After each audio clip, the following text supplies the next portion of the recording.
వాళ్ళ హిందువుల, ముస్లింల, హిందువుల్లో మళ్ళీ వైష్ణవుల, శైవుల, క్రిస్టియన్ల, ఇంకోట కమ్యూనిస్టుల, ఏది నాస్తికుల, ఏదైనా కావచ్చు.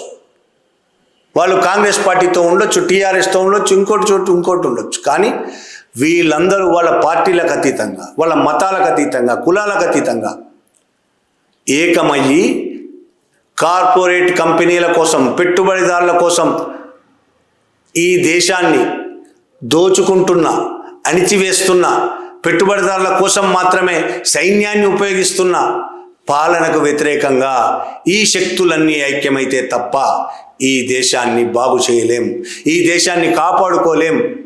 ఈ ఫాసిజం మరింత బలంగా తయారవుతున్న ఫాసిస్టు రాజ్యం ఇది. మోడీ ఆధ్వర్యంలో, అమిత్ షా ఆధ్వర్యంలో ఫాసిజం రాజ్యం ఏలుతున్నది. ఈ ఫాసిజాన్ని ఎదుర్కోవాలంటే అన్ని వర్గాలు, అన్ని కులాలు, అన్ని మతాలు వాళ్ళ అన్నింటినీ పక్కకు పెట్టి వాళ్ళ మతాలు, కులాలు అన్నిటినీ పక్కన పెట్టి ఈ దేశం కోసం ఐక్యం అవ్వాల్సిన అవసరం ఉన్నది. ఈ దేశం కోసం అడుగు వేయాల్సిన అవసరం ఉన్నది.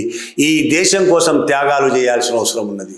ఈ దేశం కోసం, ఈ దేశంలోని 140 కోట్ల మంది ప్రజల కోసం ఏకమవ్వాల్సి ఉన్నది. అప్పుడే ఇలాంటి ఫాసిజాన్ని, మతం పేరుతో సాగుతున్న ఫాసిజాన్ని ఓడించగలుగుతాం, సమాజాన్ని స్థాపించగలుగుతాం.